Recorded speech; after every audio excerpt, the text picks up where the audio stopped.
Peter Regan, Chief Executive of Sydney Metro. Welcome to Digital Dialogue, mate. How are you? Good, thanks, Adam. How are you going? Going all right.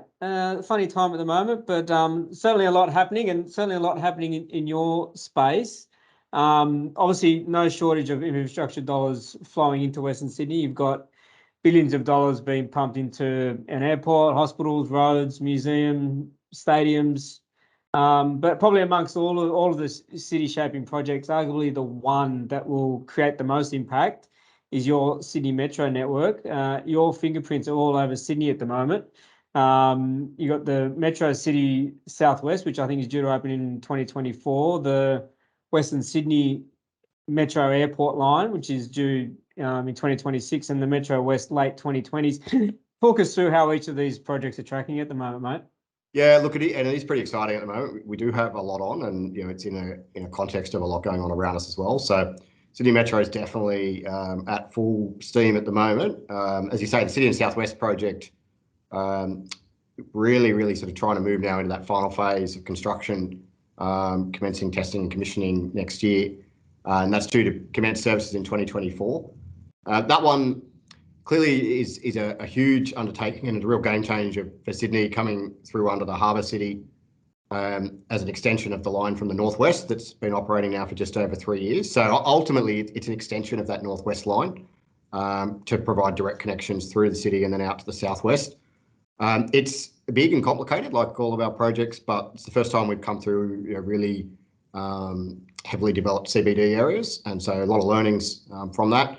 And the good news is that those learnings are giving us the confidence and the capability to sort of come further west and into Parramatta and the like, with a lot more knowledge under our belts as to sort of how to put a metro in under sort of developed CBDs, and also I think probably a better understanding now of what you can look to achieve.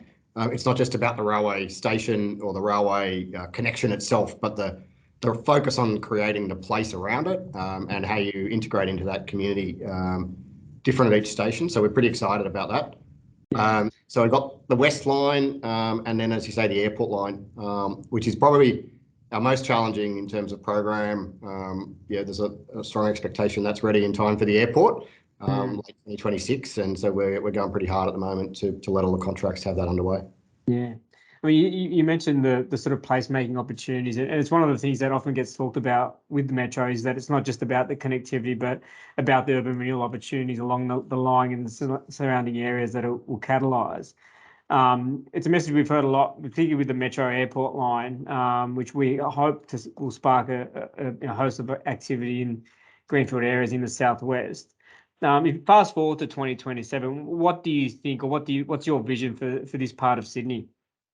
Yeah, so if you take the airport line, it clearly has a very immediate purpose around providing really effective and reliable, frequent transport to and from the airport, and allowing people to get to the airport without having to take their cars. And that is a key part of the airport's strategy, and certainly being there to be able to provide that from the start, I think, will be a big part of the story of the airport and how it takes off. But along the route, there's also the opportunities to at the sort of Aerotropolis area, in the airport business park, and along the route, to be a crystallisation of economic activity that generates jobs, so businesses can locate there, but also workers can access it, and the mixed-use communities that will grow up around the stations there provide places for a range of activities, and it's commercial, it is residential, it's community facilities, and bringing the ability for people to move around in that part of Sydney on a north-south axis really sort of sets up, I think, that area for what it will grow into. And clearly what's being delivered in stage one is being designed to then expand, be it to the north or to the south or down further to the southeast, down towards Leppington. And that sort of is key to the way we build these metros. They're not built as a standalone piece of infrastructure. They're built with the intention to grow. And certainly that line, if you look at it in a 20, 30, 40, 50-year horizon, I expect will be the absolute backbone of the Western Parkland City. Yeah, and there's no doubt that there's sort of a lot of expectation around extending that both south and north over time. With that in mind, it's obviously you speak to a lot of the councils in particular. They're all vying for a metro and the next part of the puzzle. Without getting into all the details of what happens next, is that 40, 50-year horizon, looking at places like, the Central River City, for instance, and looking through, link connecting, Hurstville up to Hornsby, through Parramatta and Bankstown. One possible option. Obviously, we've got Parramatta through to the airport as another one. How do you, I suppose, rationalise and process that the need? And obviously, the competing tensions that happens across Sydney for these, important pieces of infrastructure. Yeah, look, it's a process that sort of goes through all sorts of analysis around what's the likely land use, where's the economic activity, what are the priorities for sort of filling in those missing links or creating new links. And the sort of time horizon could well be out over 30, 40 years. So we work with Transport for New South Wales on a long-term transport master plan, and it goes out 40 years into the future. And certainly all of those lines that you mentioned are contemplated as potential extensions to the transport system in that time frame. From the perspective of Sydney Metro, I mean, we're sort of, to a certain extent, extension agnostic in that we do the work on whichever of those in whichever order the government wants us to look at those potential business cases. We're doing the long-term thinking and planning across the piece, and it's key that when we build any piece of infrastructure, we think carefully about how it will be extended, even if the details of exactly when it would be extended aren't put in place. So we include arrangements in our contracts when we put them together for how they will extend as well if necessary. So at the moment, the state and the federal government have asked us to look at a business case for stage 2 of the Western Sydney Airport line, and that is coming around to the southeast from the Aerotropolis to Leppington and Glenfield. So we're underway on that now, and we'll work that one through. I think there'll be more detail around the other lines and the other extensions, as further work comes out. State infrastructure strategy, the plans that the Greater Cities Commission putting together, and then the long-term transport master plan probably all touch on that combination of both infrastructure, land use, and transport. Yeah, I suppose one of the other challenges, and there's been a bit of media about it in recent times, is the cost of these projects and the potential for budgets to blow out, which is probably largely due to supply chain or rising construction costs. How do you manage expectations around delivery and budgets when you're talking about projects of this scale? It has been a difficult time across the construction industry and infrastructure industry more broadly, be it public or private sector projects. I think have all had to do with a lot of challenges over the last 2 or 3 years. Yes, it's a very hot construction market. Lots of challenges around supply chains, getting material, getting skilled resources, getting the right labour at the right time. COVID impacts, it is a long list of challenges that we've been dealing with. When you look forward, it is hopefully that not all those challenges will continue to exist, and some of those are sort of near-term issues that will kind of regulate back down to sort of a steady state.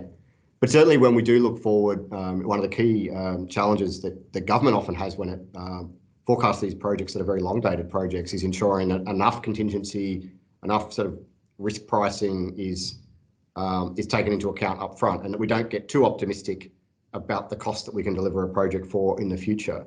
But we actually need to keep a degree of flexibility around what the costs are likely to be, what the scope will be, to be able to deal with the fact that things do change, and markets have responded, and we've seen a massive upskilling and increase in the level of the capacity of the construction industry in New South Wales over the last 10 years, which has responded to the government's investment program. But over time, there's a lot of competing pressures, and there's the pressures here, even within Sydney, pressures in Sydney versus regional projects. There's pressures in the competition for resources between what's happening in Sydney, what's happening in other cities. So it is a challenging space. Nothing beats good planning though, in terms of having the the routes outlined, but giving people visibility of that, gradually moving towards protecting the corridors, and then being able to procure them at a time when governments, be they state or federal, are ready to go with the funding. They're all the kind of challenges that we try and keep in check.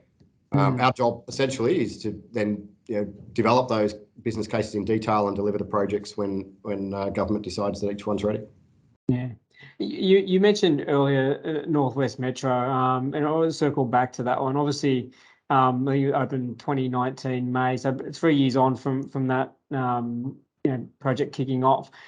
What have you seen during that period? Has it met expectations? What's the response back from the community? Is it doing everything that it was promised? So it is fascinating to watch what's happened up there. 3 years of operations, the service level that's delivered 98, 99% reliability. So it's a step change in the quality of the railway that's operating compared to what people have been used to. It's also really evident when you go out there and have a look at the level of broader economic activity that it's created, the agglomeration of business and sort of residential and mixed use development around each of those stations is very clear, and that's continuing to roll out. Some of those areas, you look around the stations, you can see what they're going to be in 5 years' time, but it's taking, I think it's real evidence of how these are very long-term investments, in that the broader communities that are growing around those stations will take, in some cases, 5 to 10 years to fully build out. And that's after the railway itself has been through planning and construction, which can take between 5 and 10 years. So they're very, very long term. But I think what's been really pleasing is, yes, we've got good service reliability. Yes, there's strong use of the railway, but it's the level of customer satisfaction, and regularly 98, 99% satisfaction for our customers on that line. And clearly, that's something that really gives you an indication that people are using it, but people like the product. So the product then that we're delivering there, an automated railway, high frequency, high reliability, very safe, accessible environment. We feel very confident that as we roll it out across Sydney, that people are going to be very, very excited when they've got one of those metros coming to their area. There's no doubt that the metro network is certainly making a difference, and obviously look forward to the network continue to build out over the coming years, especially in Western Sydney. Peter, thank you for your time this morning, mate. Best of luck with the rest of the work. Look forward to seeing it roll out. All the best. Thanks, Adam. Thanks, Peter.